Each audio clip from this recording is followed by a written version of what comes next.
We're going to live in this house. You need to leave. It was at that moment that the cunning strategy of the calculating mother-in-law was realized. I had my doubts about my mother-in-law's unusual attitude from the beginning. However, my lack of attention led to a mistake that, in the end, caused the outcome my mother-in-law intended.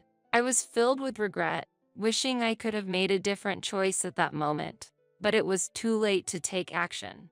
The divorce papers I impulsively filed were also part of her plan. However, I never imagined that my lack of planning would cause a significant disruption in her scheme. As is often the case in stories, schemes of people who are jealous of the successful and behave in a shady manner often end up not going as they had planned. In the end, only those who are sincere and kind receive the benefits of fortune. My name is Isabella. I quickly became close to my husband, Gabriel, whom I met through a friend, and we soon started dating. Gabriel was 9 years younger than me, but I was swayed by his earnest pursuit, and we got married. However, Gabriel's attitude changed significantly after our marriage. The affectionate gaze he once had disappeared, and his interest in me gradually faded. This change continued even after our child was born, and Gabriel showed no interest in parenting. His job involved frequent transfers, many of which were solitary assignments away from the family. It has been 10 years since we got married, but his return home has become extremely rare. Our son, Sean, is very shy and does not get along with his father, Gabriel. He always hides behind me when they are together. Feeling that I can't rely on Gabriel, I decided to focus on freelance work, which I could do without leaving the house. Since this job provided a stable income, there was no inconvenience in living with just Sean and me. In fact, despite Gabriel's repeated transfers and lack of promotion, I earned more than he did. I live like a single mother, but there is only one problem. That is the issue of living with my husband's parents. In contrast to our cold relationship, my in-laws get along very well, and I have felt envious of their relationship at times. However, after living together for a while, I realized something. On the surface, my in-laws behaved like a loving couple who understood each other, but in reality, their behavior was superficial. My mother-in-law, Helen, treated her husband, Michael, as if he were her own property. Knowing that he would never rebel, she used this to her advantage and bossed him around as she pleased. Justifying her behavior as a means of stress relief, Helen had a coercive attitude toward everyone, whether they were family members or strangers. Her self-centered and domineering behavior was obviously directed at me, who was living with them, and put me under mental pressure. Her pressure was not limited to domineering behavior.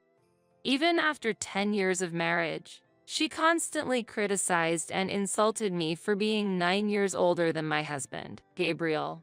Helen often publicly said, "Poor Gabriel marrying an older woman. He deserves a younger and more attractive woman," hurting me. Ironically though, the one that proposed was Gabriel. She ignored that fact and continued to criticize me, hurting my feelings in the process. Even so, while living together, I did not want to unnecessarily worsen our relationship, so I had no choice but to endure in silence. Then, one day, I received an unexpected call from my father. When the phone rang and I picked up the receiver, I was informed by him that my mother, Mary, had been in a traffic accident. Shocked by this sudden news, I immediately rushed to the hospital where my mom had been taken. Arriving at the hospital next to my anxious father, my mother greeted me with a smile and said, "Really, your father tends to overreact. Don't worry, I'm fine." Seeing her healthy appearance and cheerful response, I was relieved that she had not suffered any major injuries.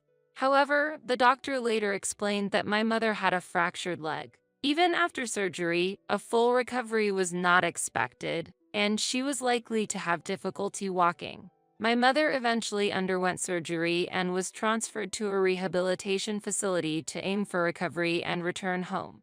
After 6 months of rehabilitation, she became somewhat able to walk, but she could not regain her previous freedom and needed a walker even after returning home. After she was discharged, I decided to spend a few days with her and realized that it would be difficult for my elderly father, who suffers from back pain, to support her daily life alone. As a result, I began visiting my parents' house frequently, juggling work, taking care of my child, and dealing with my in-laws in addition to supporting my parents. My mother-in-law, however, seemed dissatisfied with my choice to take care of my own parents and never offered me a word of comfort despite my busy life. Do you not feel ashamed that a daughter-in-law is neglecting her household duties? My husband and I are exhausted from work. Yet what are you doing? She continued to criticize. Despite feeling irritated by her words after my tiring days, I managed to suppress my anger and barely managed to respond with a forced smile. Feeling that I could no longer continue in this situation, I confided in Gabriel about considering living with my own parents. Well, that sounds tough. But, I'm busy with work. Gabriel responded with the expected lack of interest. Disappointed by Gabriel's half-hearted reception of my desire to leave the in-laws' house, I was disheartened. Well, my parents will manage somehow. What you want to do is up to you. Gabriel's indifferent comment pushed my patience to its limit, and I decided to live with my parents and proceeded with plans to build a duplex house. I informed my in-laws about my parents' situation and the de facto consent I had received from Gabriel. It initially seemed like my mother-in-law would try to stop me from leaving the house, but to my surprise, she smiled kindly and showed consideration for my mother. Oh, was it that difficult? Indeed, it's better to have them close. She responded warmly, which made me suspicious and sent a chill down my spine. I couldn't wholeheartedly accept the superficial kindness of my in-laws and remain cautious. When meeting with the contractor to discuss living arrangements while caring for my parents, for some reason, the in-laws accompanied me every time. Despite feeling uneasy, I couldn't refuse my mother-in-law's strong request and ended up allowing their presence. "We'll be fine, don't worry," they said, observing my consultation with a smile without joining the conversation, but I couldn't understand the meaning behind their actions. Nevertheless, the plans progressed steadily, and the duplex house for me and my parents was completed. Feeling that they were scheming something, I decided to hand over the keys while my mother and father-in-law were at work.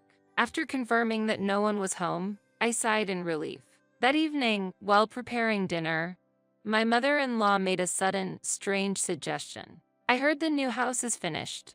Can I see inside before you move your belongings in? I want to get some ideas for when we might need care in the future," she said in an unnaturally kind tone. Her attitude was clearly suspicious. Overwhelmed by her persistent requests, I eventually agreed to show her the new house the next day. I put the newly received keys in my bag and headed to the car. Strangely, I hadn't seen the father-in-law since the morning, and the mother-in-law said she had urgent business, which felt suspicious to me. During the drive to the new house, my mother-in-law was oddly engrossed in her smartphone in the passenger seat. Though I was driving and couldn't see the details, her behavior seemed unnatural. Arriving at the new house, she looked around restlessly, inspecting the surroundings, while I watched her every move with suspicion and caution. I did not let my guard down. Upon unlocking the front door, she suddenly pushed past me and boldly entered the house. Determined not to let a single scratch mar our new home, I threw my bag into the shoe cabinet beside the entrance and hurried after her. "This house is marvelous," she praised as she walked through the house with a bright demeanor.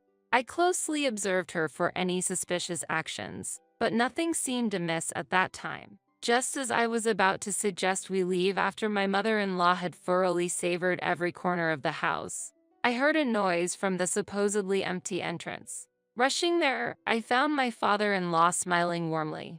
"Finally arrived. You can go ahead and bring the luggage," he called out, and as if on cue, luggage began to be carried in one after another. Confused by what was happening, I tried to stop the influx of belongings but was hindered by my in-laws, and before I knew it, everything was over. "What on earth is going on?" I demanded, and my mother-in-law looked down at me with a smug expression. "We're going to live in this house. You need to leave." At that time, the words uttered by her were beyond my understanding. Hurrying to the entrance, I checked my bag that was supposed to be there, only to find that the master key, which should have been inside, was nowhere to be found. While I was desperately searching the entrance area, my father-in-law appeared with a full smile and declared loudly, "Looking for this? From now on, we will live in this house. I would like you to leave promptly." Holding the master key taken from my handbag, the sight of my father-in-law looking down on me sent chills down my spine. Next to him, I saw my mother-in-law carelessly throwing my personal belongings outside the entrance. Their secretly planned scheme became clear, and I gave them a stern look on the spot. "I understand." I was at the limit of my patience. I quietly stated, feeling the difficulty of accepting the situation. I gathered my scattered bags and shoes and, while holding back tears, got into the driver's seat of the car and eventually left the premises of my new house. Heading straight from the new house to the city hall, I received the necessary documents for divorce proceedings, and upon returning home, I found that numerous essentials, including shoes and clothes that should have been there until the morning, were gone. It was only at that moment that I realized why my mother-in-law was glued to her smartphone during the ride. It was so she could coordinate a plan to take over the new house with her husband.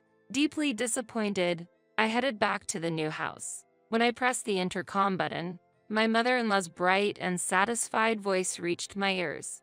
As if to thwart my attempt to reclaim the house, she locked the door and peeked out through a small gap. When I handed her the divorce papers through the narrow gap, the documents unexpectedly swiftly returned with Gabriel's signature. Just as I expected. "I'm glad I prepared beforehand. And thank you for leaving the house-related documents for us," my mother-in-law said smoothly. The mortgage and other related documents for the new house were kept in the new home so that they wouldn't get lost. I calmly tried to resist for the final time, but my mother-in-law coldly sneered at me. "I've already contacted the bank. We won't concern ourselves with what happens next," she declared. "I'm surprised at your naivety. We're already preparing for refinancing and other necessary procedures," she continued. Shocked, I returned home, quickly packed my and my child's belongings, and prepared to move, relocating to my parents' house within the day. About a month later, an unexpected call came from my mother-in-law. Wondering what it might be about, I answered, only to hear her screaming in an intense tone on the other end. "Wait, this is not what we agreed on. You deceived us," she accused me, despite the fact that they were the ones who had devised the scheme. "What exactly do you mean?" I inquired. My in-laws had deceived me and forcefully took the newly built house from me, thinking I had also already completed the refinancing of the mortgage. However, the miscalculation was, unexpectedly, on their part. Facing a demand for a lump sum repayment from the bank, my mother-in-law had been trying to secure a new mortgage from another bank. However, by proceeding with the contract without paying attention to the mortgage details, she committed two major mistakes. The first error was that the mortgage was solely in my name. My mother-in-law misunderstood that Gabriel and I had taken out a joint mortgage and was appalled at the lump sum amount she was requested to repay. Moreover, she naively thought that being co-borrowers meant only half the mortgage payment would suffice. But reality was not that simple. Repeatedly making unilateral demands at the bank, my mother-in-law eventually got denied and seemed to have ended up securing another mortgage using different financing. Yet, there was another crucial point that she had overlooked. Another miscalculation was related to their age. While I had some leeway in borrowing capacity and term, it was impossible for my in-laws, who were both over 60, to secure funds under the same conditions. My father-in-law had been working as a contract employee for years without a substantial income. My mother-in-law also worked part-time, however only in the mornings, which also didn't amount to much. With that in mind, it was impossible for the two of them to pay off the mortgage for that house. Without properly reviewing the repayment plan, my mother-in-law just peeked at my plan and thought paying the same amount would be fine. As a result, they received a bill exceeding their expectations by more than 3 times the amount. This call was from my mother-in-law, who, noticing an anomaly in their account balance as the payments began, contacted me in a fury. "There's nothing I can do even if you tell me. It's impossible for a full-time housewife like you to pay such an amount. I haven't received any explanation from Gabriel, and there must be something behind this. Tell me the truth, now." "What do you mean?" "There's no hidden agenda. In fact, Gabriel has not contributed a single penny to our living expenses since before our child was born." "What do you mean? Then who has been paying for the living expenses all this time?" "I've been working from home, so I certainly have an income. Besides, as far as I know, it's probably more than Gabriel's salary."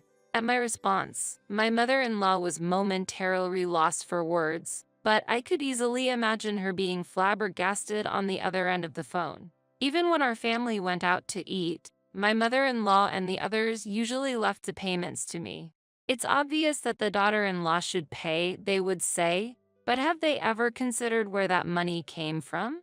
I don't know what the in-laws spend their earnings on, but it's likely that the two of them, having no savings, were relying on our income for their old age." Fed up with her selfish demands, I ignored her accusations coming from the other end of the phone and ended the call.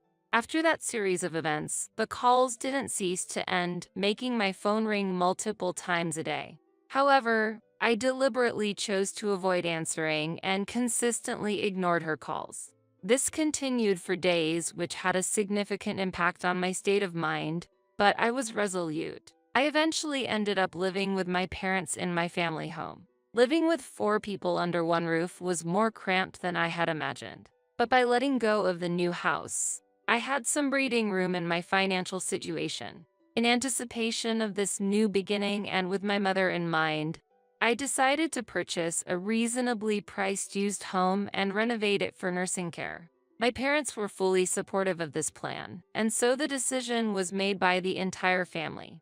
If we were to move, we decided to sell the current house. Surprisingly, selling off our family home went smoother than expected, and a buyer was found quite quickly. Moreover, since land prices were rising at that time, we were fortunate to sell it for far more than expected. This made the move to the new house much easier. The bank procedures also went very smoothly, thanks to the understanding staff. As a result, without any additional expenses, our family was able to acquire a new home. One day, a call from my mother-in-law once again reached me. For some reason, I was groggy that day, and without thinking, I picked up the phone and started the conversation. Her voice came through the phone. "Hey, Isabella, just a little bit would do. Could you lend us some money? After paying off the mortgage, we have nothing left, and we might even get our water service cut off if we can't make the payment." My family home unexpectedly sold for quite a high price. That's how we were able to buy the new house in cash. Why don't you try the same method? Despite the harsh treatment I had received, I was simply dumbfounded that she still sought my help. That's why I shared my experience of when we sold our home. Upon hearing that, her crying suddenly stopped, and the call ended abruptly. I was relieved, thinking that I would get no more troublesome calls from her. However, there were still issues remaining. A week later, another call came. "How many times do you plan to deceive us?" Her voice, suddenly berating me, was clearly filled with anger even over the phone. According to her explanation, their house was originally a built-to-sale house, which meant that the house itself had little to no value. Furthermore, because the location of the house was in a bad area, the land value had significantly decreased, leaving it almost worthless. In the end, no buyers appeared, and the in-laws were not only left without any income but also received bills for various handling fees. Since then, I stopped responding to my in-laws' frequent calls, blocked their numbers, and ignored any calls from public phones. Eventually, they seemed to have given up, and no more calls came through. Just when I thought I had regained peace, I got an unexpected call from Gabriel. "Hey, there's a for sale sign in front of my house, and I can't get in." Astonished by Gabriel's carelessness, I explained his mother's actions with a sigh. Gabriel was surprised when he heard my story, unaware of the events. But what really astonished me was his complete lack of reaction to the fact that we were already divorced. Gabriel was angry that the family home had been sold, but it was his mother's doing, and it had nothing to do with me since we were already divorced. A few hours after his call, he called again, apparently having arrived at his new home. However, all I could hear over the phone was the sound of disputes between my mother-in-law and her family.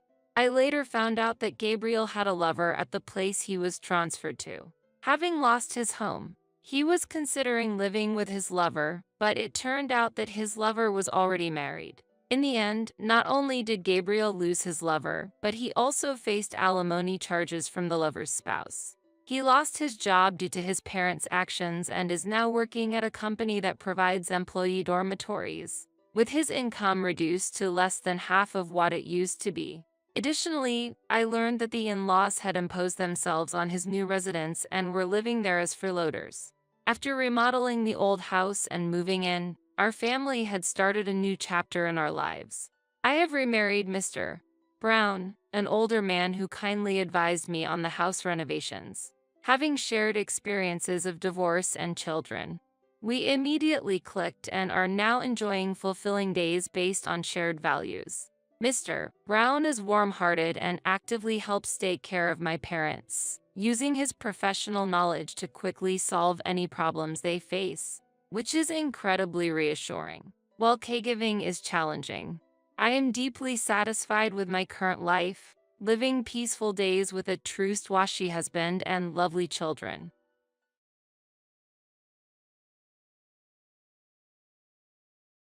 It seems my husband has been possessed by an evil spirit. This house will be given to Jenny. If you disagree, let's divorce. To think that the house I bought would be given to our eldest son's spouse.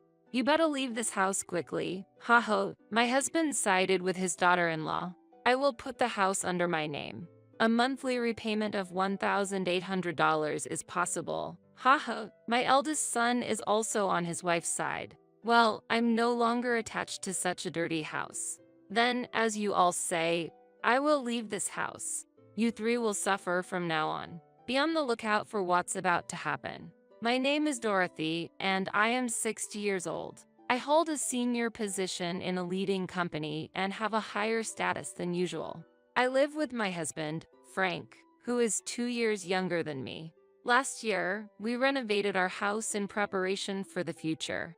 Our house was built by my father and has aged and deteriorated over the years. Therefore, we wanted to improve the living conditions to spend the coming years comfortably. However, considering our age, the monthly repayment amount is somewhat high at $1,800. But since I am an executive at a large company, the chances of passing the loan screening are pretty high. Frank works in management at a medium-sized restaurant but earns less than me, so the loan is more likely to be approved in my name.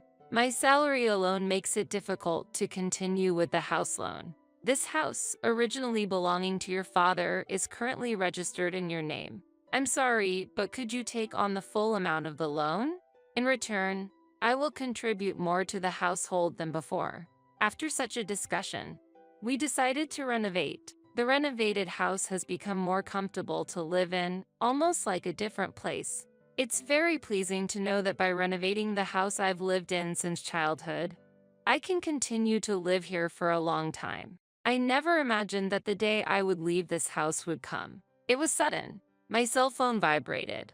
I'm getting married. My son Steve told me over the phone. Steve is 31 years old and works as a middle manager in a leading company. My eldest son, who has always been an excellent student, devoted to his studies and club activities, has continued to be enthusiastic about his work as an adult. That might be why I have never heard about his romantic relationships.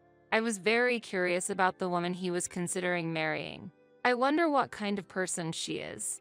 If Steve chose her, she must be charming. However, I'm worried that Steve, who has little experience in love, might be taken advantage of by someone with ulterior motives. I was filled with excitement and worry about meeting the woman my son brought home for the first time. Then, the day of the first meeting arrived. A woman with brown hair and a white chiffon dress, exuding purity, came to visit. I'm Jenny, please take good care of me. She was polite and charming, making for a likable first impression. I'm honored to meet you, father and mother. She smiled, showing her sparkling white teeth. If it's her, I can entrust my son with ease.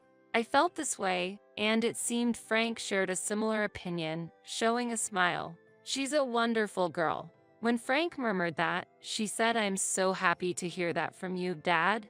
I look forward to getting along with you. Gripping Frank's hand tightly and looking back at him. What's happening? Her intimacy surprised me, and I was a bit bewildered. Steve seemed surprised as well. However, a complex expression appeared on Frank's face. It wasn't jealousy, but it wasn't a comfortable feeling either. What are you doing? I asked, wishing for her to avoid such actions for my son's sake. She panicked. Oh, I'm sorry. I shouldn't have done this upon our first meeting. And quickly apologized, withdrawing her hand from Frank's. I'm often told that I don't understand personal space. It's not intentional, but I'm truly sorry. It seemed like it really wasn't intentional. Still, I was somewhat surprised by her actions, considering I initially had a good impression of her. However, Steve truly loved her. Yeah, Jenny might have a strange sense of personal space. Haha, but that's part of her charm. I'm not good at talking with women, but she approached me proactively. That's why we could become so close and consider marriage. I didn't expect Steve, who is usually passive towards the opposite gender, to change so much because of Jenny. Please take care of Steve. Despite various emotions, if she is a good person, everything will surely be okay. I accepted their engagement. Afterwards, things progressed swiftly, and within a few weeks, they had officially submitted their marriage registration. I wished for the best for their future happiness. One day, half a year after they got married, I'm home.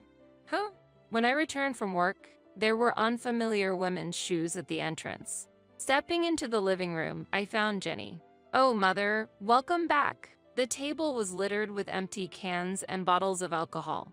It seemed they were enjoying some drinks. What's this? I wondered about the two of them having a party without Steve.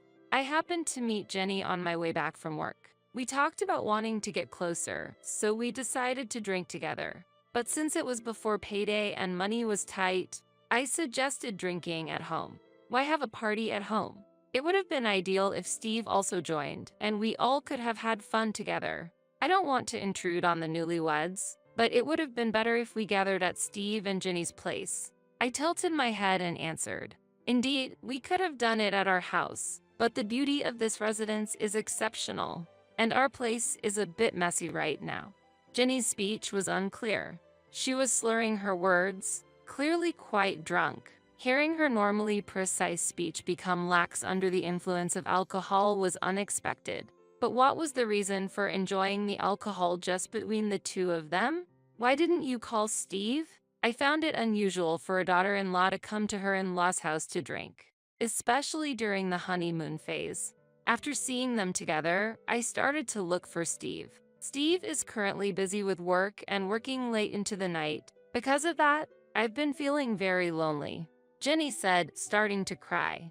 It's okay, Jenny, you've done nothing wrong. The problem lies with Steve, who leaves you alone despite being newlyweds. Saying this, Frank gently stroked her head. Father, what is this situation? I feel increasingly uncomfortable. Look, Frank, Jenny is Steve's wife. It's wrong to do this, especially to Steve. I scolded Frank for his excessive behavior. And then, suddenly, oh, don't be so harsh on father. Jenny stood up for Frank. What? I reflexively uttered in surprise, confused by her statement. I had a lot I wanted to say, but the day's fatigue made everything feel bothersome. I'm going to take a bath. Please clean up after yourselves, I said with a sigh and headed to the bathroom. Afterwards, I called Steve to explain the situation, and he replied that he would leave work and come to pick her up immediately. Jenny's behavior seemed very odd to me. However, the fact that Steve rushed over to get her showed me how deep his affection is towards her. But I couldn't shake off the feeling that their future domestic life might be somewhat troublesome. Reluctantly, I decided to give advice about their future life when Steve arrived. While lost in thought in the bathroom, quite some time had passed. Returning to the living room with a somewhat dazed mind from the heat, Steve should have already picked up Jenny, but oddly, despite coming by car, they both seemed to be enjoying alcohol. "Steve, you came by car, right? Why are you drinking?" I asked, to which Steve, appearing drunk and cheerful, replied, "Actually, Jenny told me to drink, and it turned out we're staying over tonight. It's good news that my son is staying over." However, the unexpected accompaniment of his wife was somewhat concerning. The decision felt quite abrupt. "What?" I was inwardly astonished, but Steve had already drunk alcohol. "Hey, Mom can drive you. It's okay." I didn't want the daughter-in-law to stay over. Despite feeling tired, I offered to drive them home. However, Steve said, "Come on, it's okay. You're tired too, right? Why don't you join us for a drink instead?" With an innocent smile. At that moment, I found myself speechless without any room for argument. Haha, huh? At that instant, a feeling of discomfort sprouted within me. Suddenly, Jenny looked at me with a smirk, as if her smile harbored some conspiracy. Could it be? It seemed like she was laughing at my puzzled appearance. "It's just my imagination, right?" I truly hoped it was a misunderstanding, but in reality, her plan had already been set in motion at that point. The next day, Jenny apologized deeply for her missteps multiple times. "I am terribly sorry," she said before leaving, and I felt like peace had finally been restored, overwhelmed by fatigue. But when I returned home that day, Jenny was there again. Steve was nowhere to be seen. Disheartened by the previous day's events, there was a change in her demeanor. "I'm sorry for the inconvenience again, but I really wanted to apologize in person," she said, handing over some sweets. "I too lost my composure yesterday. I'm truly sorry." Frank seemed regretful as well. Seeing their remorse, I decided to forgive them this time. "I appreciate it." Jenny seemed genuinely relieved, but perhaps because the situation was quite awkward, she stopped visiting our home afterwards. Honestly, I did not want to get deeply involved either, so I was grateful for that outcome. Then one day, Frank, with a serious look, said, "I have something to tell you." As I waited in the living room, wondering what was going on, Steve and Jenny visited for the first time in a while.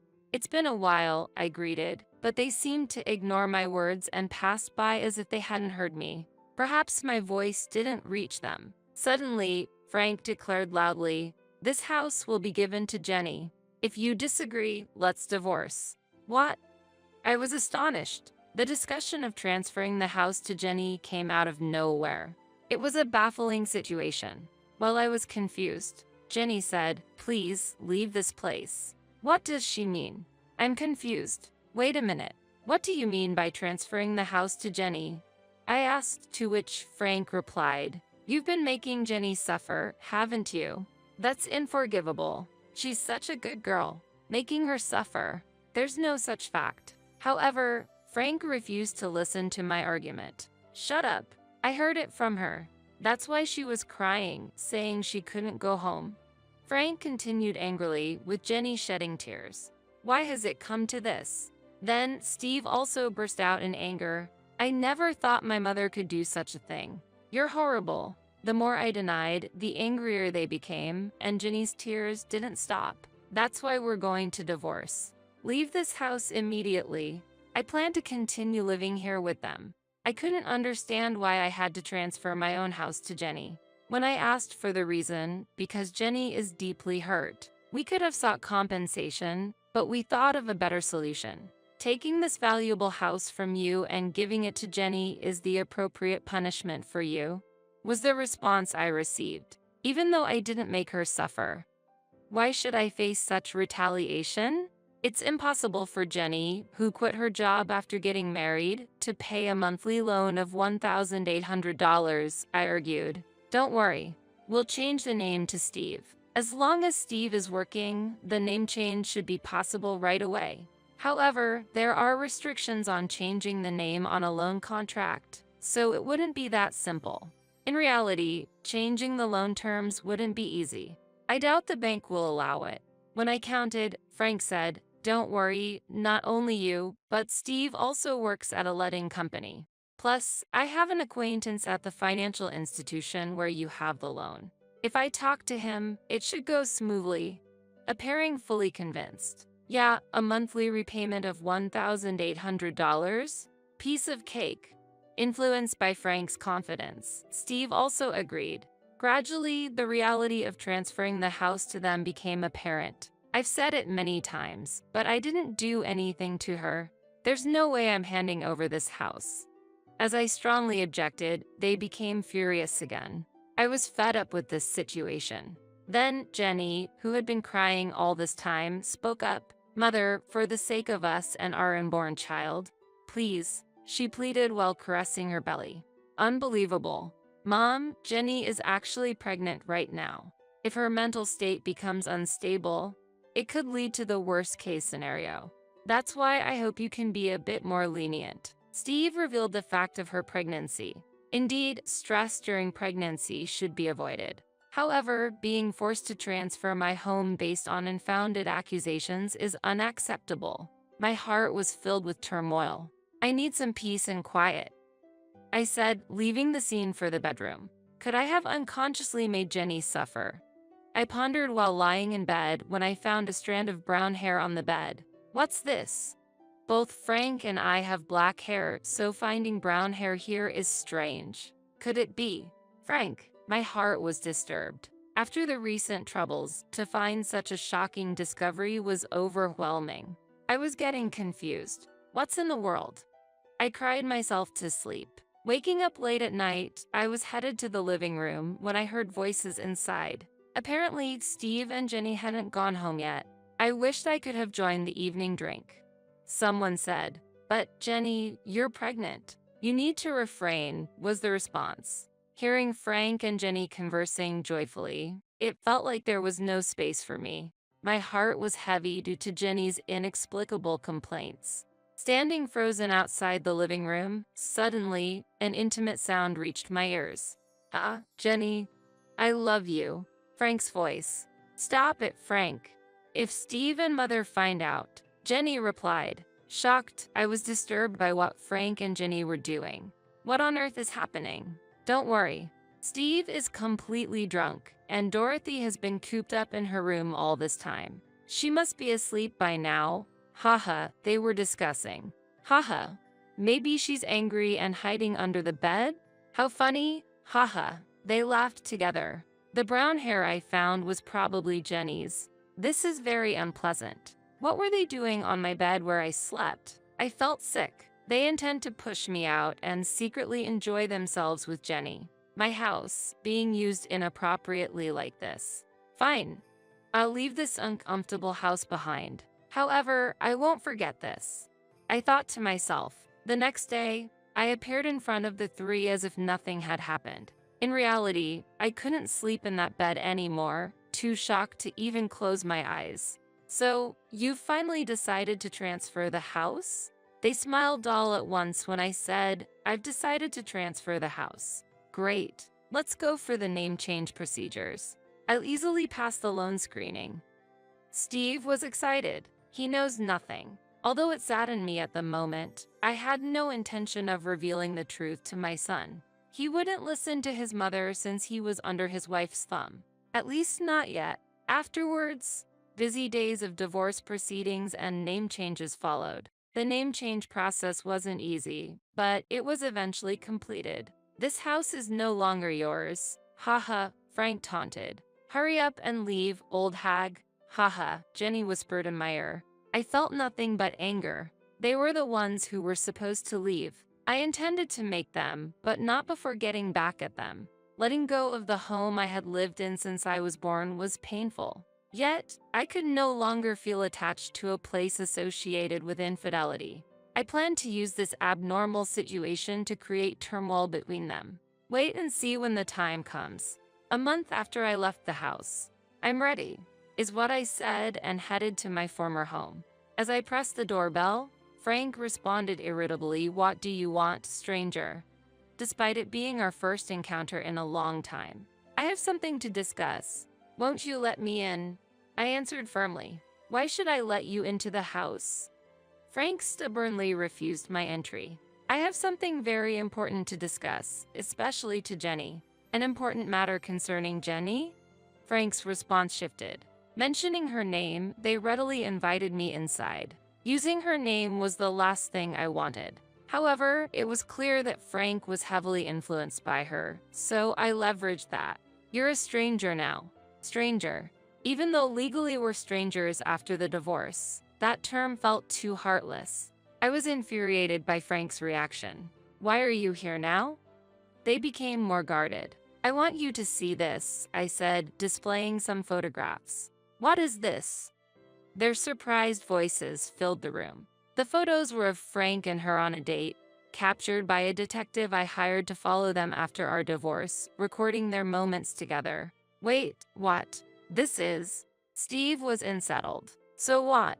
We're just daughter-in-law and father-in-law with a good relationship. Nothing more, right? Why would you take such meaningless photos?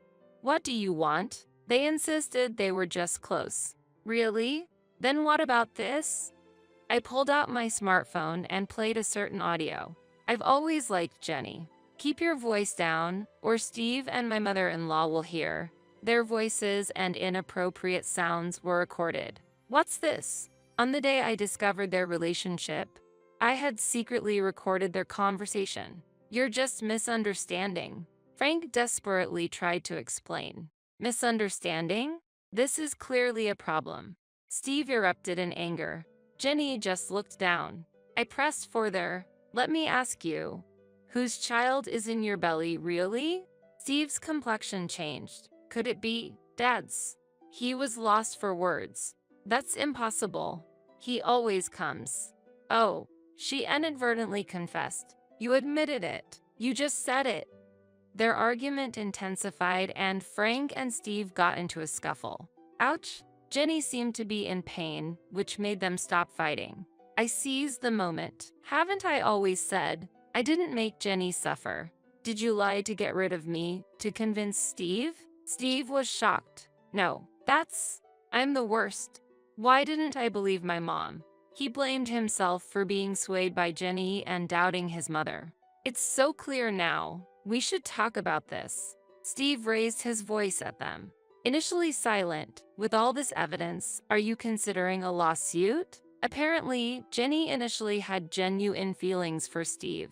But upon visiting our newly renovated beautiful home before their marriage, she began to desire it. My family home was a bit run down, and I aspired for such a beautiful house. The interior was also quite lovely. She tearfully explained. Wanting the house, she decided to get closer to Frank, using opportunities when he returned from work to drink without Steve. The months she didn't visit the house, she became close to Frank, plotting to get rid of me. You could have just suggested living together from the start. When I said that, she remained silent before finally responding. I don't have a positive impression of mothers-in-law. My own mother and grandmother were always fighting, and my grandmother constantly bullied my mother. So, I wanted to avoid living with my mother-in-law. Getting rid of you was the only solution to live comfortably in a beautiful house. If she had such an image of a mother-in-law, she wouldn't want to live together. But to go as far as taking my husband. However, how did Frank perceive this situation? I knew I was being used, but I fell for her the moment we exchanged greetings, shook hands, and she smiled at me. Despite knowing he was being used, Frank fell in love and decided to abandon me to keep her by his side. You guys are really unforgivable, Steve said as both of them looked down, tears streaming down their faces. Steve decided to get a divorce. DNA tests on the newborn confirmed Frank as the father. I won't be paying child support, he declared, demanding alimony from them. I made a similar choice. I never thought I'd be demanding alimony from my own father. I gently patted Steve's head as he sobbed. Our lives were thrown into chaos because of a foolish woman's actions. However, the life that got thrown into chaos the most was her own, which she would regret forever. My prediction was spot on. 2 years later, she chose to continue living with Frank in a de facto marital relationship, claiming it was for the child's sake. And to work and raise her child, she had to leave her newborn at daycare. Today, Grandpa, Dad came to pick you up, huh? She seemed to attract attention from other mothers at the daycare. While the children played well together, she felt lonely not being able to make any mom friends. Additionally, when she explained her divorce and relationship with Frank to her parents, they got furious, directing their anger at Frank too. Now, she is estranged from them. This was all the result of her own choices. Meanwhile, Steve lives alone in that house. I wanted to sell it, but that would be too cruel to Mom. After all, this is the house where Mom has lived all her life. I couldn't sell a house filled with such memories. He felt disgusted by the house and considered selling it but couldn't due to guilt, possibly influenced by my repeated expressions of discomfort towards the house. He arranged for house cleaning and disposed of all possessions belonging to Frank and her. Steve, acknowledging the trouble caused by her, said, "It might be because of that woman, but I've troubled you, Mom. You might not be able to forgive me, but please let's meet up sometimes. Visit the house. And let me be a good son to you from now on." And gave me trip tickets. Steve has shown deep remorse. Although I can't forgive him just yet, I'm willing to work towards restoring our relationship. If we are moving, let's choose a house with one more room than we are considering, for the sake of my parents. The moment I heard Tyler's words, despair spread in my heart. The reality of living with my in-laws weighed heavily on my mind. Throughout our marriage, I had been tormented by my in-laws meddling, especially my mother-in-law, who constantly made snide remarks and blamed me.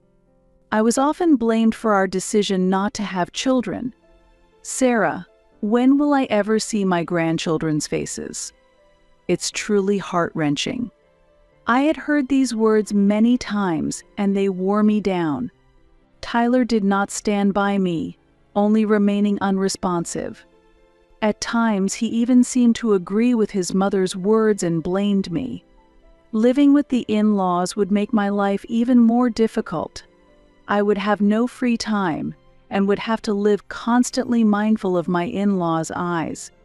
Just thinking about it felt crushing. My father-in-law was also cold towards me, just like my mother-in-law. He always followed my mother-in-law's opinions and was indifferent and harsh towards me. Every time my in-laws came to our house, I felt their sharp gazes and my heart shrunk. Just thinking about these continuous days made my heart ache. Moreover, my in-laws did not understand my job and thought I should focus solely on household duties. I was proud of my job at the city hall and found self-worth through working. However, my mother-in-law repeatedly belittled my work, demanding perfect housework as a wife's duty. My father-in-law also had a negative attitude towards women working. If we started living with the in-laws, my free time would be completely taken away. I would have to live responding to their demands and under their watchful eyes.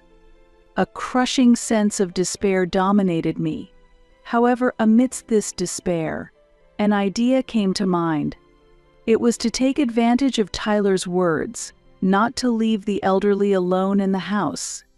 If my in-laws were to live in this house, I decided to have my parents live with us as well.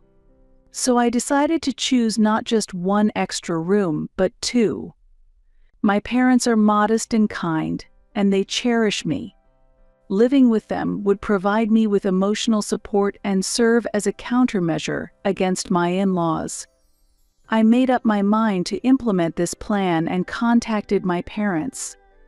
I immediately took out my smartphone and contacted my parents.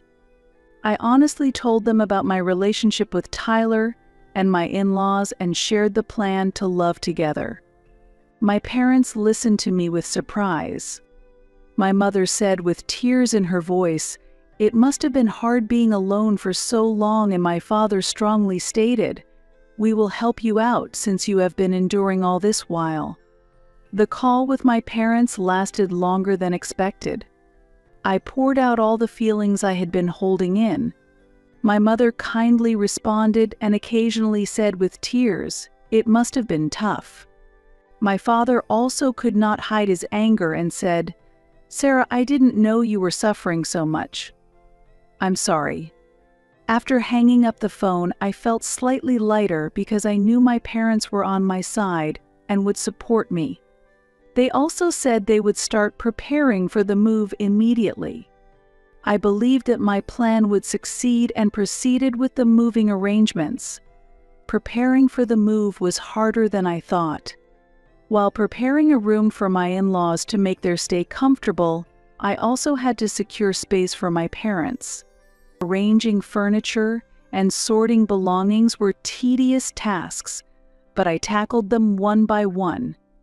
During this time, my in-laws became increasingly harsh towards me. My mother-in-law ordered, "Sarah, clean up properly," and my father-in-law coldly stated, "Such a sloppy daughter-in-law is problematic." However, I silently told myself, just a little more patience, and continued working quietly. One day, I received a call from my mother. She was concerned and asked, "Sarah, are you okay? Are you not overdoing it?" I replied, "I'm fine, Mom. The move will be over soon, so I'll hang in there." My mother insisted, "Okay, but if anything happens, tell us right away."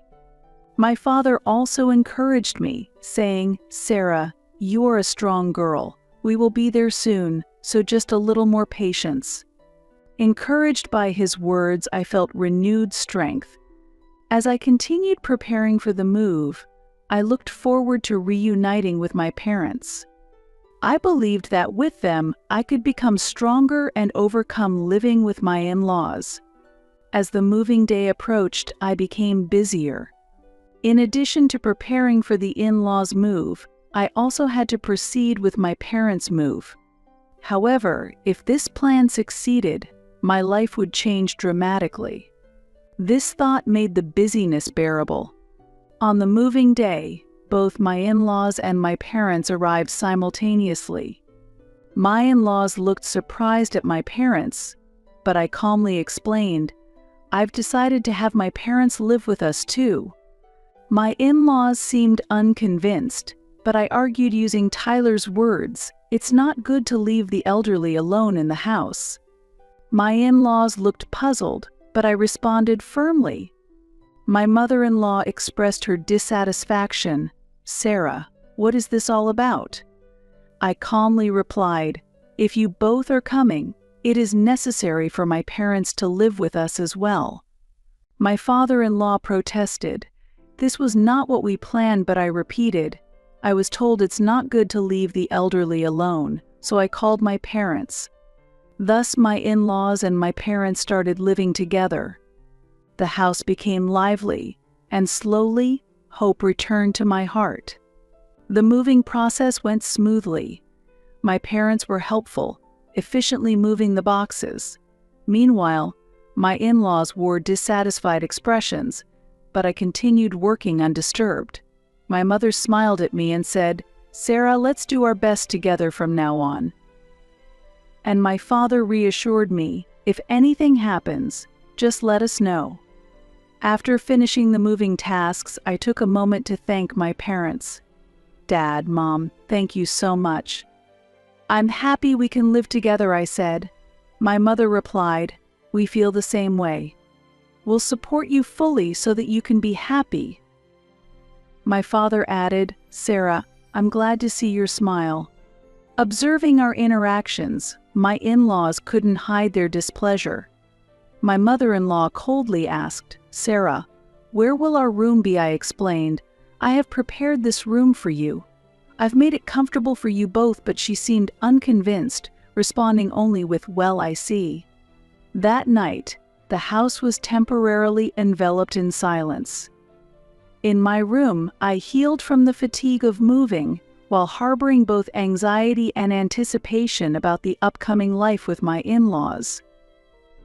I didn't know how my relationship with them would evolve, but having my parents there made me feel stronger. Thus, our new life began. Although there might be conflicts with my in-laws, I resolved not to lose. With my parents by my side, I renewed my determination to overcome this challenge. As we started living together, a subtle tension lingered between my parents and my in-laws. My mother-in-law remained strict with me, but seemed slightly reserved towards my mother. My father-in-law avoided talking to my father. My parents, although a bit perplexed by their first experience of living together, were cooperative for my sake. My mother helped with the household chores, and my father handled home repairs and maintenance. Although the relationship with my in-laws was still strained, it gradually improved with my parents' presence. My mother-in-law continued her harsh attitude towards me, commenting on trivial everyday matters. "Sarah, this dish needs more work, or the cleaning isn't thorough enough," she frequently remarked. My father-in-law also said, "You should manage the house more properly," in a commanding tone. However, my mother calmly responded to my mother-in-law's attitude. "Mother-in-law, let's improve this together," she would say kindly. And to my father-in-law, "If there is anything inconvenient, please let us know." I was genuinely grateful for my mother's demeanor. My father also actively took on home repairs and maintenance, creating a better environment in the house. Whenever my in-laws expressed dissatisfaction, my father would respond, "I'll fix it right away," and his honest attitude gradually opened their hearts. The house slowly regained a calm atmosphere, and a peaceful air began to drift through. However, I had a faint feeling that this peace wouldn't last long. My in-laws were not planning to change their attitude towards me, and they gradually harbored dissatisfaction towards my parents. Especially my mother-in-law, who muttered behind the scenes that my mother's help with the household was a failure of fulfilling the daughter-in-law's duties. Amidst this, my mother encouraged me, "Sarah, it's tough, but let's persevere together." My father also said, "If anything happens, tell us right away," supporting me. Strengthened by their words, I faced life with my in-laws. One evening after dinner, my mother-in-law suddenly said, "Sarah, shouldn't your parents be a bit more considerate to this?" My mother apologized.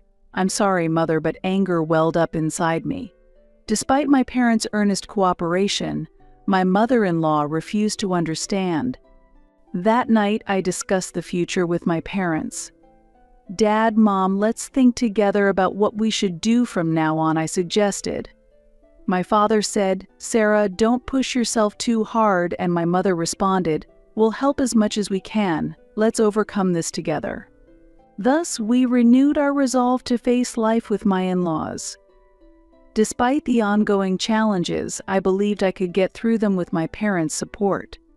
Weeks passed since we began living together.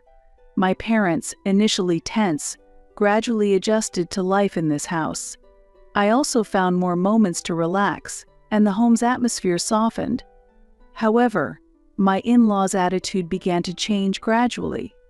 My mother-in-law, initially reserved, gradually shed her restraint and returned to her strict attitude towards me. "Sarah, what's this? The cleaning isn't thorough enough," she began to nitpick again. My father-in-law also started to speak to me in a commanding tone more frequently. Meanwhile, my parents noticed this change in attitude from my in-laws and looked at me with concern. My mother always cared, saying, "Are you okay? Don't overdo it," but all I could reply was, "I'm fine." My father also said, "Tell us immediately if something happens," but I was prepared to resolve things myself. One day, my mother-in-law harshly criticized me. "Sarah, you really can't do housework. It's pitiful for Tyler to have such an incapable wife," she said, and I felt like exploding with anger. However, I restrained myself from responding and quietly left the room. The backdrop of my in-laws' changed attitude might have been influenced by the presence of my parents. My mother-in-law felt that my mother's assistance in household chores meant I was not fulfilling my duties as a daughter-in-law, and this dissatisfaction was directed at me. My father-in-law also harbored resentment, feeling that my father was taking over his role in home repairs and maintenance. During this ongoing conflict with my in-laws, Tyler found a moment to apologize to me. One day, while we were quietly spending time in the living room, Tyler suddenly spoke to me. "Sarah, I'm really sorry about how my parents have been acting lately," he said, and I could hardly hide my surprise. "What's going on, Tyler?" I asked. He was silent for a while before continuing. "I hadn't realized they were being so harsh to you. Seeing how hard you've been working lately made me realize it. I'm really sorry for everything up to now," he said earnestly. Hearing this brought a slight relief to my heart. "Thank you, Tyler. But I'm just trying to make sure everyone in the family can live happily," I replied. Tyler nodded. "From now on, I'll help out more, so let's work together," he promised. Those words began to restore some hope in me. Tyler's apology was a significant relief for me. I felt that his understanding of my struggles and his willingness to help might improve our relationship with his parents. However, in reality, his parents' attitudes remained unchanged, and living together continued to be challenging. One day, when Tyler came home from work, he asked, "Did my mother say harsh things to you again today?" I replied, "Yes, but don't worry about it." But Tyler insisted, "Don't say that. I know it's hard for you, so please tell me if something happens," he urged. His words lightened my heart a bit. Tyler even asked his mother to be kinder to me. But she retorted, "I'm saying these things for Sarah's sake." Seeing this, I felt in my heart, ultimately, my mother-in-law won't change. Still, Tyler's support became my strength.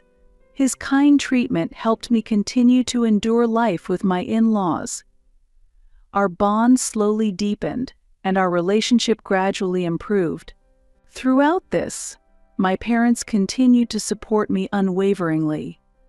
My mother would say, "Sarah, talk to us anytime you're having a tough time," and my father also urged, "Tell us right away if something happens."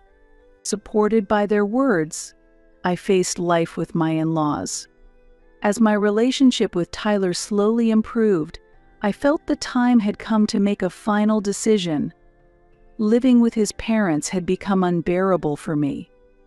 Even though Tyler had apologized and become supportive, as long as his parents' attitudes remained the same, I couldn't regain peace of mind. One day, I brought up a serious conversation with Tyler. "Tyler, our relationship will break down if this continues. I can't live with your parents anymore. For our sake, please consider living separately," I started. Tyler looked surprised but seemed to understand quickly. "I understand, Sarah. I respect your feelings," he replied. Relieved by his words, I felt a burden lift from my shoulders.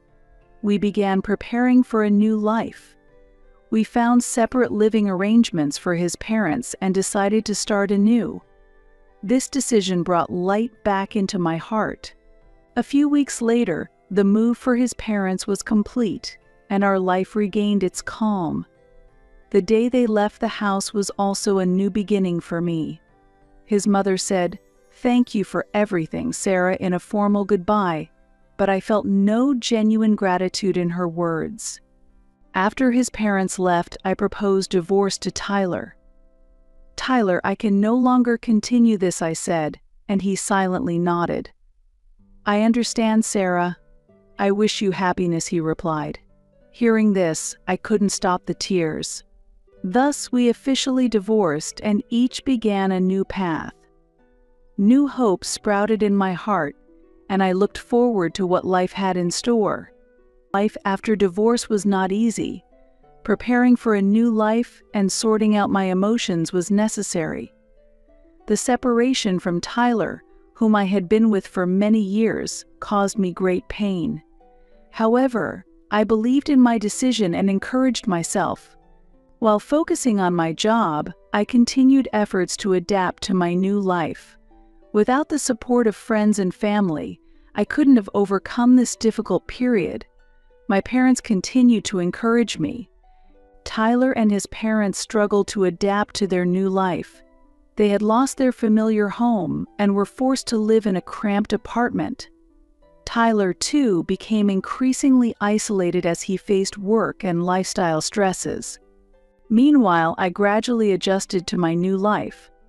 Free from concerns about my in-laws and Tyler, I found joy in living at my own pace. I devoted more time to gardening and cooking, regaining peace of mind.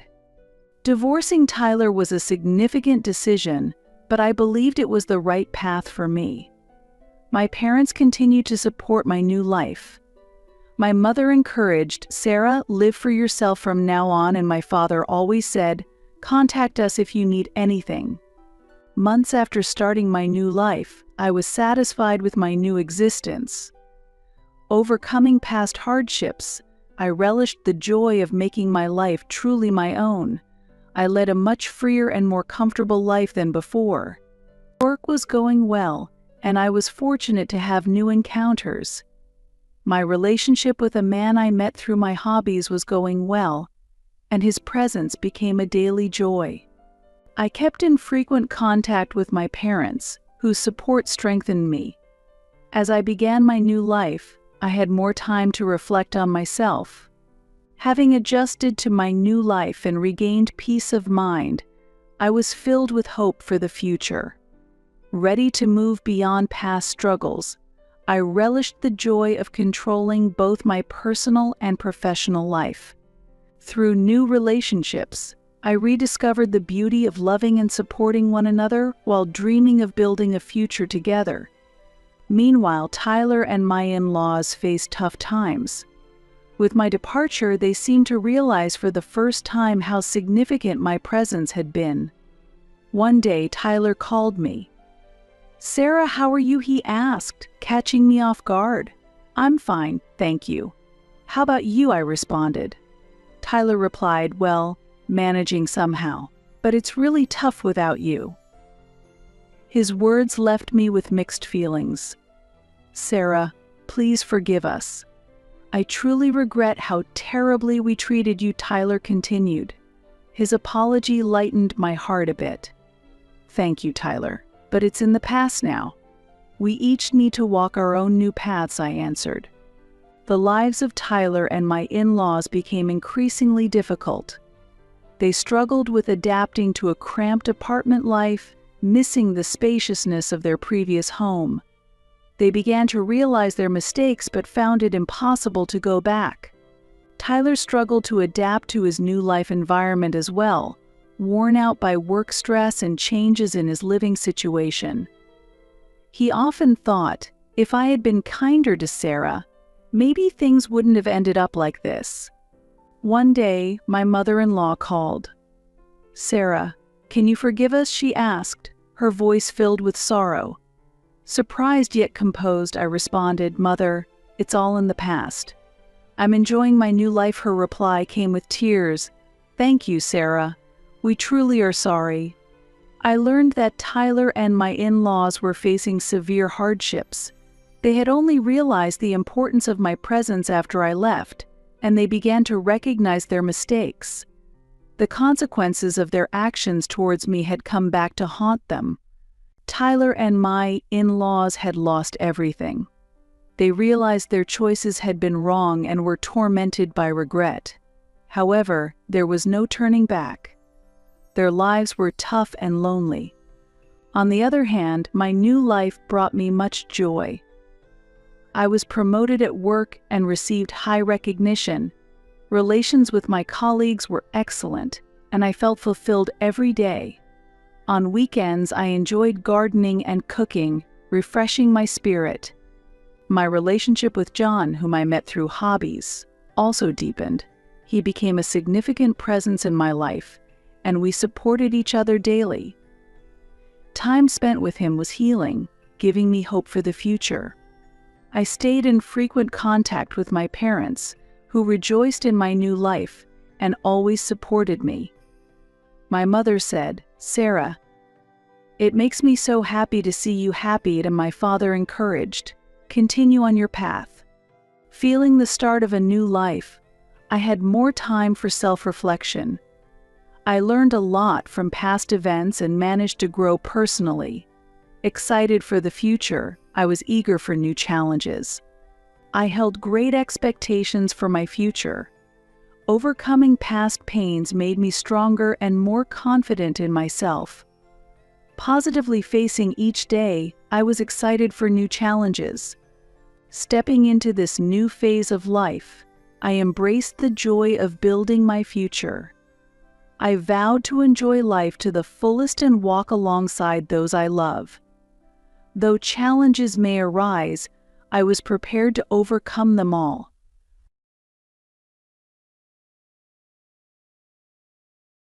Still, 9 people is way too many. Are we all going to get along and play baseball or something? Ever since I was a child, I had harbored a dream. To live in a charming house like the ones in picture books and to play with a white dog in the garden. But reality was not so kind. Though I finally acquired a house of my own, when I returned from work, it had transformed, almost like a dormitory. I couldn't forgive what had happened. My name is Janet, a 32-year-old office worker.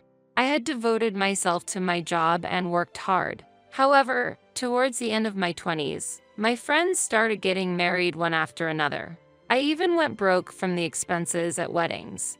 Gradually, I began to feel a sense of urgency and started to actively seek a partner. Janet, when will you show me grandchildren? My father would ask me the same question every time I visited home. Because of this, I grew reluctant to return, and my visits became less frequent. My mother passed away when I was young, and afterward, I was raised by my father, my brother, and my paternal grandparents. My brother married young and built his own house near our childhood home. He has 2 daughters, who are dear nieces to me. You have 2 adorable grandchildren already, so why do I need to have children? But still, you are. Each time, it turned into an argument. Then one day, my father had a traffic accident. By the time I arrived at the hospital, the situation was already severe, and my always energetic father passed away peacefully while our family watched over him. Dad, there was someone I wanted to introduce to you. At that time, I had a partner I met through friends. Recently, he had proposed and we had decided to get married. He tended to put on airs, but he was a kind-hearted person. His name was Steve. Having lost both parents and my brother having his own new family. It's going to feel a bit lonely, isn't it? After the funeral, back at home, I murmured such thoughts while stroking my cat, Candy. You're not alone, Janet. From now on, I'm your family. Steve, who was beside me, said that, taking my hand gently. He was concerned about me and came to check on me. Let's build a happy family together. I believed I could have ordinary happiness. At that time, I couldn't even imagine what would happen next. Welcome, though it's a bit cramped. We were welcomed by Steve's parents when we visited for me to introduce myself to them. His mother was very active and cheerful. I felt a bit nervous as soon as I entered the room. I thought we would be meeting just his parents, but there were also his grandparents, Steve's brother, his wife, plus their 2 boys. Nice to meet you. There were so many people. Steve's family home, built by his grandfather, felt a bit old and run down. To be honest, it seemed quite ancient. However, his family welcomed me warmly despite my nervousness. On our way back, I said to Steve, there were so many people today. It must be even more chaotic during holidays and Christmas. He laughed and replied, really, it's cramped. I wonder how they manage to live there every day. I was genuinely surprised by his comment. Steve's family home wasn't particularly spacious. I had thought it was just coincidentally crowded that day. Wow, 8 people in that house. That's impressive. According to my husband, initially, it was just his parents and grandparents, 4 people living together. But one day, his unemployed brother suddenly moved in with his wife and kids. Well, I guess he'll move out once he finds a job, my husband said with a laugh. At that time, I just thought it must be tough for his family. Since getting married, we haven't been blessed with children, but we live a leisurely life with my husband and our cat, Candy. My husband helps with the household chores, and Candy is fond of him. Some time has passed since our marriage, but my brother-in-law's family still lives in the same house. The walls are filled with children's scribbles, and my mother-in-law has accepted the situation, laughing it off as a joke. Vanessa, my brother-in-law's wife, always looks tired. She is older than my brother-in-law and close to my age, so we developed a good relationship quickly. Hey, Vanessa, hurry up. Janet, don't just watch, we're out of beer. When I visit my in-laws, Vanessa and I are usually the only ones moving around. We were constantly busy, hardly having a moment to breathe. I wondered if this was the fate of a daughter-in-law, but thinking about Vanessa facing this daily was genuinely frightening. Since my brother-in-law doesn't work, Vanessa works full-time. It might be a bit rude, but I asked her, "Have you ever thought about divorce?" "Yes, it's quite tough as it is, but I have kids. He used to be much kinder." I couldn't understand what she saw in my brother-in-law, but there must be something between them that only they know. It was during such times. "Hey, should we start thinking about building our own house?" One day, my husband suggested. I was surprised by his words but also felt joy inside. In fact, I've had a small wish since I was a child. To live in a lovely house like those in picture books and to raise a white dog in the garden. I had never told anyone, but I did share this dream with my husband, hiding my embarrassment. "That sounds great," he responded enthusiastically. Then we spent time visiting model houses and selecting a home builder. And after a year, our dream home was completed. "Let's work hard on the mortgage payments," my husband said. "Yeah, that's right," I replied with a smile. On the first weekend after our house was completed, my in-laws came to visit as a housewarming gesture. "Here, Dad, give them the celebration gift." "Excuse us." "Oh, what a lovely home," my mother-in-law said, looking quite pleased as if it were her own home. As I gave a wry smile, my father-in-law said, "Here, this is for celebration," and handed me 2 cans of beer that seemed to have been bought just then. "Is this all?" My brother-in-law wandered around the house, went into the bedroom on the 2nd floor, and exclaimed, "Bo, this bed is so comfortable," as he jumped onto it. Since the father did that, the kids also got excited, running around and shouting, "There's a cat." The children chased our cat, Candy, throughout the house. Candy, usually a loving cat, was overwhelmed by so many people and hid in a corner of the room. "I'm so sorry, Candy."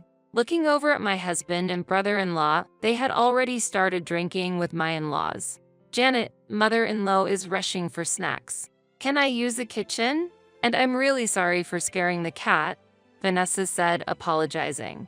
How can such a nice person be in that family? I empathized with Vanessa as if she were my own sister. "I'll do it, so you take a break, Vanessa." I said that, but Vanessa helped with the cooking while taking care of the kids. Steve's grandparents are always quiet and don't talk much. They were as silent as dolls, yet they commented, "What a wonderful home you have." "Really? We're sorry for being so noisy." It was Steve's parents who were noisy, yet the 2 of them apologized. His grandparents were very polite people. Ultimately, the problem seems to involve Steve's parents, his brother, and probably Steve himself. After that, Steve's parents and brother started visiting our house almost every weekend. They would party loudly until late at night, causing complaints from neighbors, and the police even showed up once. Steve's grandparents and Vanessa, along with her children, haven't visited our house since the housewarming, but Steve's parents come without hesitation, often leaving me with tasks to do. My patience finally reached its limit. Steve began to show his true character gradually. Once, when I was sick with a cold and couldn't cook dinner, I asked Steve, who returned home from work before me, to buy something for dinner on his way back. What Steve brought home was 2 servings of fried chicken. With no appetite, I reflexively said, "Why fried chicken? I can't eat this right now."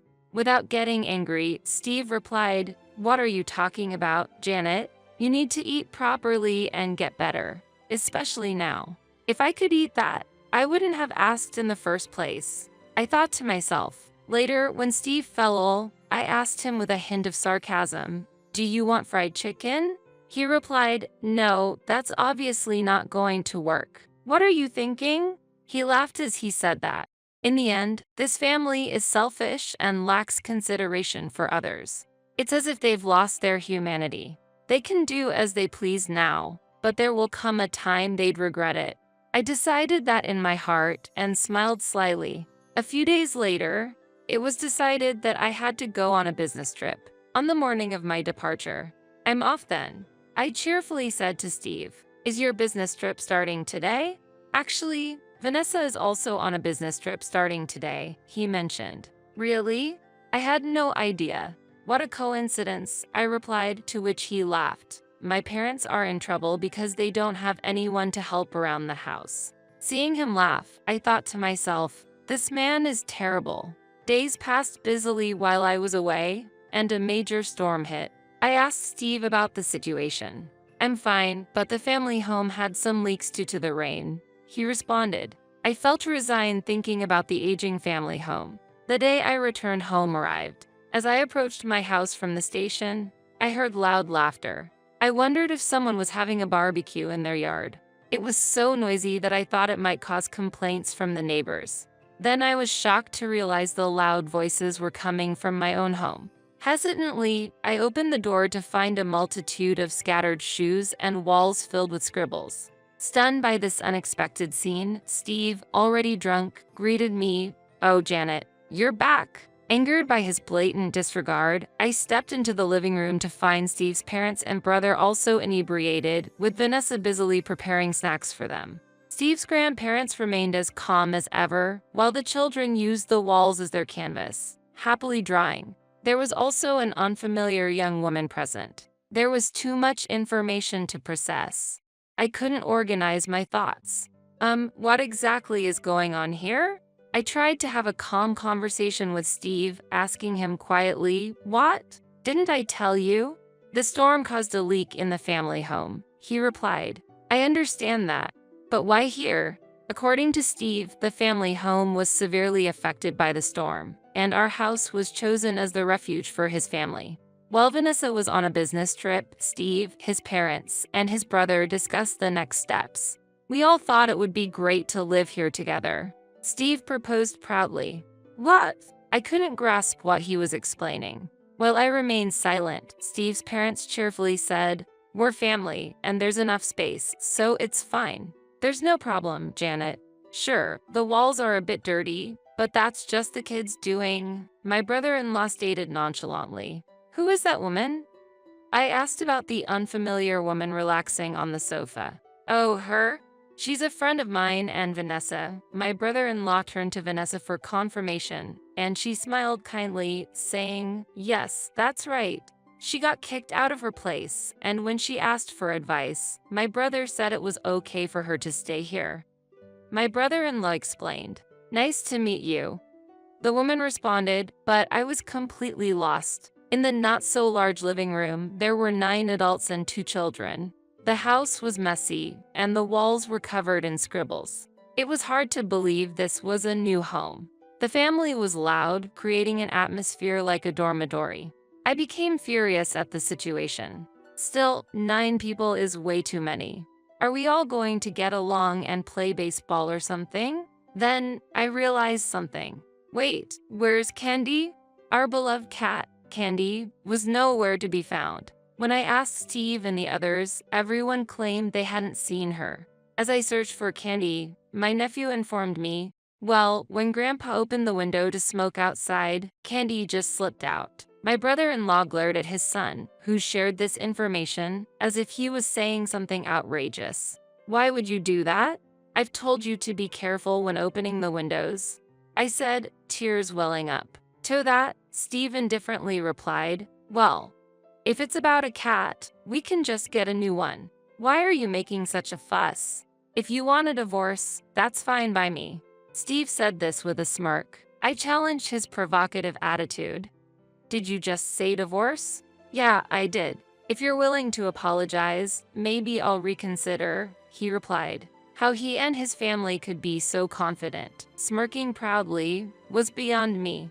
However, calmly I said, "Is that so? Then sign this," presenting the divorce papers already signed by me. I went to retrieve my packed bags from the room and told Steve calmly, "Have you signed it? Why haven't you signed it yet?" "I'm busy, you know." My preparedness surprised Steve and his parents. As Steve struggled to hide his irritation at my provocation, his mother exclaimed, "Steve, divorce this foolish wife quickly. The house is completed. We don't need her anymore. You'll regret getting divorced." Steve remarked, "But there was nothing for me to regret." "What are you talking about? You're the one who'll be in trouble. Just sign the divorce papers," I responded. After ensuring Steve signed the divorce papers, I stored them in my bag, then approached my brother-in-law, presenting another set of papers. "Please sign this as well." "What? When did we get married?" My brother-in-law, laughing, looked at the filled-out wife section. "Hey, Vanessa, this is..." Vanessa, with a cold gaze, urged him to sign the divorce papers. "We're getting a divorce. Please sign it quickly." "Vanessa, this betrayal is unforgivable." My father-in-law condemned, but Vanessa remained resolute in her decision. Even I could see that Vanessa was treated like a domestic worker in her own home. Most of the income she earned was handed over to her husband, except for a small amount allocated to household expenses. He squandered that money as he pleased, and the unknown woman sitting on the sofa turned out to be his mistress. "Janet, it seems my husband is having an affair." Vanessa confided this to me just before Steve proposed building a house. Prioritizing her children, Vanessa had endured in silence. However, she recently discovered that her husband was selling her personal belongings and even the children's toys to profit for himself, pushing her to her breaking point. Then Vanessa shared something with me, igniting my anger. From that moment, we began working towards our divorces. Vanessa focused on gathering evidence of the affair. The business trip she mentioned earlier was actually a lie. We met at the station and went to look for a new place to live. Like me, Vanessa had no parents to turn to but decided to move out of the state based on a job offer from a close friend she had confided in. It was a very pleasant location. Everything went according to plan, and we were at the final step, submitting the divorce papers. "I want to take some people out of that miserable place," Vanessa resolved with renewed determination. I saw the strength hidden inside her. Despite appearing fragile on the surface, she possessed a strong heart, suppressed and almost brainwashed by her in-laws' harsh treatment. We staggered our return home, with Vanessa going back first. She informed me that our home had been effectively taken over and my brother-in-law's mistress was living there openly. All our interactions had been an act, fully aware of the circumstances. I told Vanessa, "You don't have to live there anymore. Let the kids enjoy drawing on the walls as much as they want." Seeing my brother-in-law contentedly signing the divorce papers while imagining his new life with his mistress, I felt a cold satisfaction. "Let's go, Vanessa. Grandpa and Grandma, please come with us." I called them out, and they stood up, guiding Vanessa and her children to the entrance. "I thought staying with you people would ruin our lives." Vanessa's words woke me up. "Do as you please from now on," Grandfather coldly told the rest of family while making their way out. It turned out the rest of the family had been dipping into the grandparents' finances as well. Such unforgivable behavior. "Goodbye, take care." As we left, they laughed, saying, "You will regret this." But we ignored them, gathered our belongings, and left the house. Months later, I received a call from my ex-husband. Oh, I forgot to block his number. I had a good idea of what the call was about, but when I answered, a frantic Steve said, "Janet, come back." I couldn't help but laugh. "Come back? We're strangers now." I replied calmly, only for his mother to snatch the phone. "What do you mean? Why aren't you paying the mortgage?" "Excuse me? I don't understand what you're talking about." I feigned ignorance, and she couldn't hide her irritation. It turned out the mortgage was already in arrears. My ex-husband was claiming I was responsible for the missed payments, which was absurd. While I stayed silent, the mother-in-law ranted nonstop. "What's this house? You said your household income was $75,000, right? We should have had a much better home. It's so disappointing for a newly built home." They had planned to acquire that house from the beginning. Vanessa had informed me of my husband and in-law's scheming. Indeed, but with your son's annual income of $30,000, the bank wouldn't lend much. If we had taken out the mortgage jointly, maybe we could have built a better house. Hearing this, the mother-in-law shouted, "Steve, what's this about? This isn't what we discussed." I could hear my ex-husband and former mother-in-law arguing over the phone. Ignoring that, I hung up the phone and made sure to block his number. My ex-husband always wanted to appear favorable in others' eyes, though not so much with family. But his desire to be seen positively by outsiders was abnormally strong. When I mentioned building a house, I had already been contemplating divorce. Unbeknownst to my ex-husband, I provoked him by saying, "A friend's husband took out a mortgage by himself. That's impressive, isn't it?" Perhaps wanting to make a good impression on the banker, he decided to take out the mortgage himself. It was hard to contain my laughter. He must have been terrified to reveal the truth to his family, but for me, it was a trivial matter. The house that was built disregarded my preferences and was based on my ex-husband's tastes. Hence, I had no attachment to that house. Since my ex-husband didn't cheat, I didn't receive compensation after the divorce. Angered by this fact, I left him with the burden of the mortgage as a form of revenge. I thought he deserved to suffer. Moreover, being able to take Vanessa, whom I considered like a sister, out of that house was my greatest victory. Eventually, the mortgage payments became impossible, and the new house was foreclosed. The interior was covered in graffiti, and the walls were stained yellow from the cigarettes smoked by my former brother-in-law and his mistress. The house was in a state of disrepair, far from what one would expect from a new home. My ex-husband rented a cheap room, but I heard that my former in-laws also moved in with him. It seems he will never be free from them. They are now strangers to me, so I'm not concerned about their fate. The only redeeming quality of my former in-laws was that they didn't harm the children. Other than that, they were the worst kind of people. Vanessa, my former brother-in-law's ex-wife, pursued compensation through legal means against him and his mistress. It appears they managed to pay the amount by borrowing from acquaintances. This was welcome news. The incident made them outcasts in the community, and now their whereabouts are unknown. They haven't repaid their loans, causing dissatisfaction among those they owe. Vanessa is now living fulfilling days working at a friend's company. Her children are growing up healthily, and I wish her all the happiness in the future. My former grandparents seem brighter, as if a burden has been lifted, enjoying a new life with the funds from the sold house and their secret savings. As for me, I requested a transfer to a local office. Surprisingly, my beloved cat Candy is with me. After sharing information about Candy on social media, I found out that a local person had been caring for her. I'm so glad Candy is a friendly cat. Now, I live alone in the house my late father built in my hometown, and with my brother's approval, I'm close to saving enough to build my own home.